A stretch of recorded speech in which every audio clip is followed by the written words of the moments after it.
안녕하세요, 섭입니다.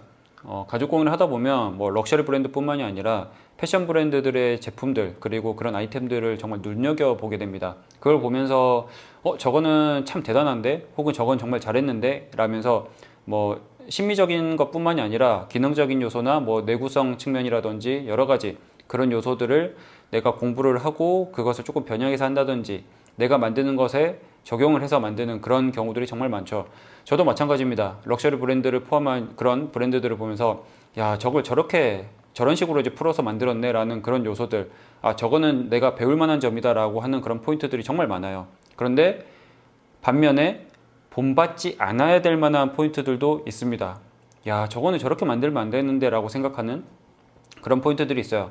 물론 가격이나 내구성, 그런 디자인적인 요소들 그리고 그런 기능적인 요소들을 결정하는 수많은 요소가 있겠지만 적어도 크래프트맨십이라고 불릴 수 있는 혹은 이제 제작자, 이제 올바른 제작자, 제품을 온전히 만드는 그런 측면에서는 본받지 않아야 될 만한 포인트가 있는데, 그 대표적인 요소가 지금 여기 앞에 보고 계시는 시계 스트랩의 이 링입니다. 네, 이거는 제 시계는 아니고요. 뭐 펜디라고 하는 그 매우 유명한 럭셔리 브랜드죠. 그 브랜드에서 판매를 했던 그런 시계고요. 저도 뭐 의뢰를 받아서 이제 작업을 진행을 하고 있는데, 이거는 좀 아니다 싶어가지고 이렇게 들고 왔습니다. 참고로 지금 이거는 F 뭐 30003 뭐 해가지고 하는 이제 모델로 되어 있는 거고요. 우리나라에서 한 8년 전쯤에 해가지고 뭐 그 전후가 되겠죠. 그때 한 130만 원 정도에 판매가 되었던 제품이더라고요. 근데 요게 떨어져서 이제 더 이상 쓰지 못하고 이제 주셨는데, 아마 이거는 심지어 데일리로 쓰지도 않으셨는데 이제 이렇게 된 걸로 알고 있거든요.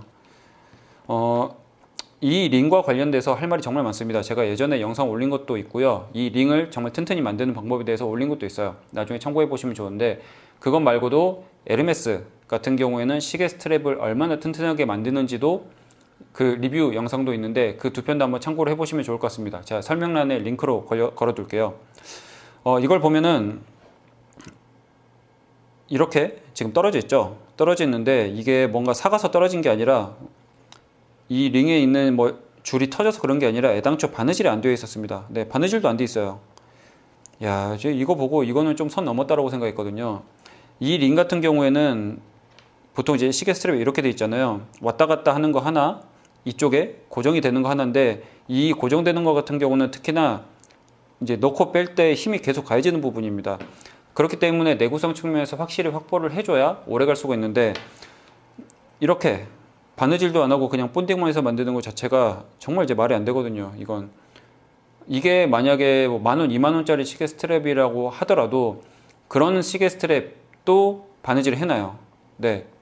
근데 130만 원짜리 시계 이 스트랩에 그것조차 안 해놓으니, 본딩만으로 고정해 놓으니 이게 말도 안 되잖아요. 정말로. 제가 지금 이 영상을 통해서 뭐 팬디 같은 경우에 뭐 불매를 하자 뭐 그런 것도 이제 말도 안 되고요.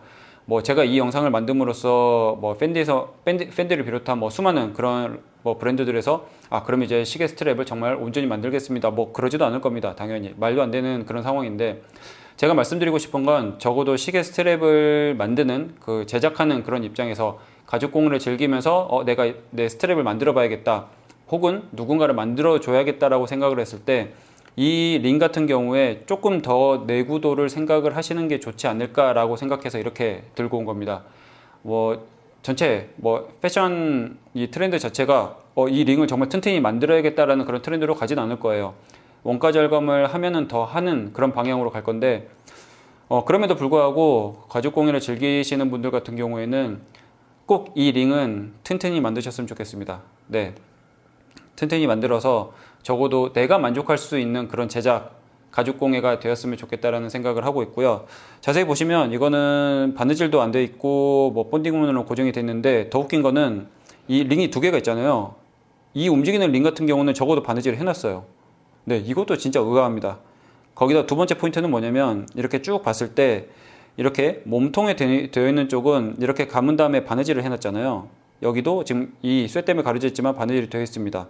그런데 시계 버클 쪽을 보시면 이거는 여기까지만 바느질을 한 다음에 이거를 이렇게 해서 그냥 본딩만으로 고정시켜 놓은 거예요. 이거 아마 데일리로 쓰시는 시기였다면 이거 100이면 100 이미 전에 떨어졌을 겁니다. 본딩만으로 이걸 고정해 놓는 게 말이 안 되잖아요. 당연히 바느질로 이렇게 같이 잡아줘야지. 보세요. 나중에 이거는 붙인 거잖아요. 여기 바느질이 이렇게 있거든요. 이렇게 하고 나서 버클 넣고 링하고 본딩해서 그냥 고정만 시켜 놓은 겁니다. 야, 이건 아니잖아요. 이건. 네.